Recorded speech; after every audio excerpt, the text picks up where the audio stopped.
अथ प्रथमोऽध्यायः अर्जुनविषादयोगः। धृतराष्ट्र उवाच धर्मक्षेत्रे कुरुक्षेत्रे सामवेदायुत्सवा मामकाः पाण्डवाश्चैव किमकुर्वत सञ्जय।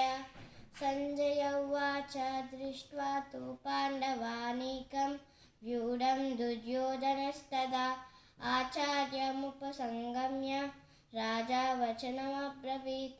पश्येतां पाण्डुपुत्राणाम् आचार्यमहतीं चमूं व्यूढं द्रुपदपुत्रेण तव शिष्येन धीमताः। अत्र शूरा महेश्वासा भीमार्जुनसमायुधि युयुधानो विराटस्य द्रुपदस्य महारथः दृष्टकेतुश्चेकितानः काशीराजस्य वीर्यवान् कुरुजित् कुन्तिभोजस्य शैब्यस्य नरपुङ्गवः युधामन्युश्च विक्रान्तः उत्तमौजास्य वीर्यवान् सौभद्रौ द्रौपदेयाश्च सर्व एव महारथः। अस्माकं तु विशिष्टाये तानि बौद्धद्विचोत्तमा नायका मम सैन्यस्य सन्यातं तान् ब्रवीमि। भवान् भीष्मस्य कर्णस्य कृपस्य स्तमितिञ्जयः अश्वत्थामा विकर्णश्च सौमदत्तिः च अन्ये च बहवश्शूरा मदत्येजश्च जीविता ज्ञानाशस्त्रप्रहरणामा सर्वे युद्धविशारदा। अपर्याप्तं तदस्माकं बलं भीष्माभिरक्षितं पर्याप्तं कृतमेतेष बलं भीमाभिरक्षितम् अयनेषु स सर्वेषु यथा भागमवस्थिता भीष्मभीमाभिरक्षन्तु भवन्तः सर्व एव हि। तस्य सञ्जनयन् हर्षं कुरुविद्धिपितामहान् सिंहनादं विनद्योच्चे शङ्खं तत्नो प्रदाभवान्। ततः शङ्खस्य वीर्यस्य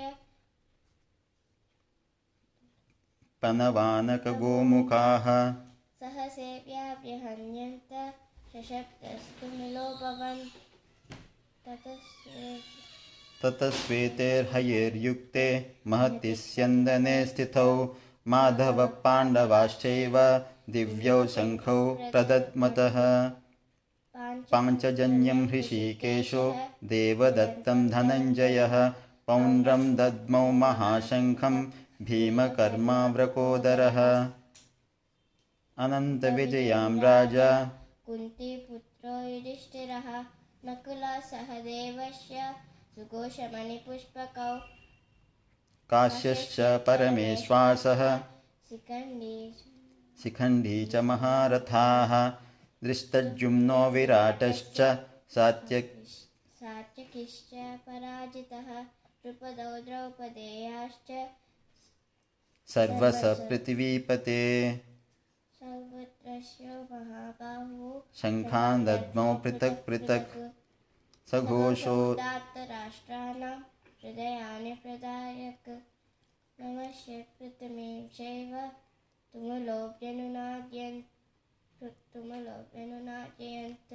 अत व्यवस्थितान् दृष्ट्वा धातराष्ट्रान् कपिध्वजः प्रवृत्ते शस्त्रसम्पाते धनुरुद्यम्य पाण्डवाः ऋषिकेशं तदा वाक्यम् इदम् आह महीपते। అర్జున ఉవాచ ట్రై రీకలెక్ట్, నువ్వు నేర్చుకున్నావు కదా లాస్ట్ ఇయర్ నీ స్కూల్లో 29 శ్లోకాస్. సేనయోరుభయోర్मध्ये రథం స్థాపయేమేచ్యుత యావత్ ఏతాన్ నిరీక్షేహం యోద్ధుకామాన్ అవస్థితాన్ గైర్మయా సహ యోద్ధవ్యం అస్మిన్ రణసముద్యమే. ఫర్గాటా? సర్లే, very good. You totally reside almost 20 shlokas. Good. So ఇప్పుడు నీకు రెగ్యులర్గా వచ్చిన శ్లోకాస్ చెప్పైతే 20 వచ్చా? 29 నేర్పారా? అవుట్ ఆఫ్ 29 20 గుర్తున్నాయి. కొంచెం ఏదైనా అభ్యాసం తగ్గిపోతే you will forget everything. Enough. ఇప్పుడు నీకు రెగ్యులర్గా నేను నేర్పిన శ్లోకాస్, నీకు వచ్చిన భగవద్గీత శ్లోకాస్ చెప్పు. యదా యదా ఈ ధర్మస అవన్నీ కూడా పత్రం పుష్పం ఫలం తోయం అవన్నీ చక్కగా చెప్పు, ఓకేనా? స్టార్ట్. ధృతరాష్ట్ర వాసాన్ని స్టార్ట్ చేయి. దండం పెట్టుకో. ధృతరాష్ట్రువాచ ధర్మక్షేత్రే కురుక్షేత్రే సామవేతాయుయుత్సవః మామకా పాండవాశ్చైవ కిమకుర్వత సంజయ యదా యదా హి ధర్మస్య గ్లానిర్భవతి భారత అభ్యుత్థానవధర్మస్య తదాత్మానం సృజామ్యహం పరిత్రాణాయ సాధూనాం వినాశాయ చ దుష్కృతాం ధర్మ సంస్థాపనార్థాయ సంభవామి యుగే యుగే దేహినోऽస్మిన్ యథా దేహే కౌమాయం కౌమారం యౌవనం జరా తథా దేహాంతర ప్రాప్తే ధీరస్తత్ర న ముహ్యతి వాసాంసి జీర్ణాని యథా విహాయ నవాని గృహ్ణాని నరోపరాని తథా శరీరాని విహాయ జీర్ణాని అన్యాని సంయాతి నవాని దేహి కార్పణ్యదోషోపహత స్వభావః పృచ్ఛామి త్వాం ధర్మసమ్మూఢచేతా యచ్ఛ్రేయస్యానిశ్చితం బ్రూహి తన్మే శిష్యస్తేహం సాధి మాం త్వాం ప్రపన్నం మాత్రా స్పర్శాస్తు కౌంతేయ శీతోష్ణ సుఖ దుఃఖ కదాః ఆగమాపాయినో నిత్యాస్ తాం స్థితిక్షస్వ భారత సర్వస్య చాహం హృది సన్నివిష్టో మత్తః స్మృతిజ్ఞాన అపోహనైశ్చ వేదైశ్చ సర్వైరహమేవ వేద్యో వేదాంతకృత్వేద విదేవ చాహం జన్మ కర్మ చ మే దివ్యం ఏవం యో వేత్తి తత్వతః త్యక్త్వా దేహం పునర్జన్మ నైతి మామేతి సో అర్జున పత్రం పుష్పం ఫలం తోయం యో మే భక్త్యా ప్రయచ్చతి తదహం భక్తి ఉపహృతం అస్యామి ప్రయతాత్మనః సర్వధర్మాన్ పరిత్యజ్య సర్వధర్మాన్ పరిత్యజ్య సర్వధర్మాన్ పరిచ్ఛేద్య మామేకం శరణం వ్రజ మామేకం శరణం వ్రజ అహం త్వాం సర్వపాపేభ్యో అహం త్వాం సర్వపాపేభ్యో మోక్షయిష్యామి మా శుచః మోక్షయిష్యామి మా శుచః మా శుచః మన్మనా భవ మద్భక్తో భవమద్భక్తో మద్యాజీ మాం నమస్కురు మధ్యాజీ మాం నమస్కురు మాం ఏవైష్యసి యుక్త్వైవం మామేవైష్యసి యుక్త్వైవం ఆత్మానం మత్పరాయణః మత్పరాయణః ఓకేనా దిస్ ద మోస్ట్ విద్యా వినయ సంపన్నే వెరీ గుడ్ బ్రాహ్మణే గవిహస్తిని చైవ స్వపాకే చ పండితా సమదర్శినః కర్మణ్యేవాధికారస్తే మా ఫలేషు కదాచన మా కర్మఫలహేతుర్భూర్ మా తే సంగోస్త్వకర్మని ఇంకేం గుర్తున్నాయి these are most important shlokas you should never forget it's okay finally లాస్ట్లో కృష్ణ ఏం చెప్పి సంజయ ఉవాచ సంజయ్ 2 శ్లోకాసే ఉంటాయి కదా సంజయ ఉవాచ యత్ర యోగేశ్వర కృష్ణో యత్ర పార్థో ధనుంజయ ఫస్ట్ నుంచి రిపీట్ సంజయ ఉవాచ చెప్పు యత్ర యోగేశ్వర కృష్ణో యత్ర యోగేశ్వర కృష్ణో యత్ర పార్థో ధనుర్ధరః తత్ర శ్రీర్విజయో భూతిర్ ధ్రువా నీతిర్మతిర్మమ దీని అర్థం ఏంటి wherever there is a guru like Krishna and wherever there is a devotee and disciple like Arjuna the victory is for sure అర్థమైందా అనంత విజయం చాలు ఇంకా గీతా మహాత్మ్యం శ్లోకమ్స్ కూడా చెప్దాం ఓకేనా గీత మహాత్మ్యం అంటే ఏంటి ద ఇంపార్టెన్స్ ఆఫ్ గీత భగవద్గీత శ్లోకాస్ చదివిన తర్వాత మన గీతా శ్లోకాస్ కూడా దాని ఇంపార్టెన్స్ దాని గొప్పదనం చెప్పడం అనమాట గీతా మహాత్మ్యం గ్రేట్నెస్ ఆఫ్ గీత భగవద్గీత ఓకేనా నీకు వచ్చు మర్చిపోయావు చూడకుండా చెప్పేదాన్ని చిన్నప్పుడు గీతాశాస్త్రం ఇదం పుణ్యం యః పఠేత్ ప్రయత పుమాన్ విష్ణో పదమవాప్నోతి భయశోకాదివర్జితః గీతాధ్యాయనశీలస్య ప్రాణాయామపరస్య చ నైవ సంతి హి పాపాని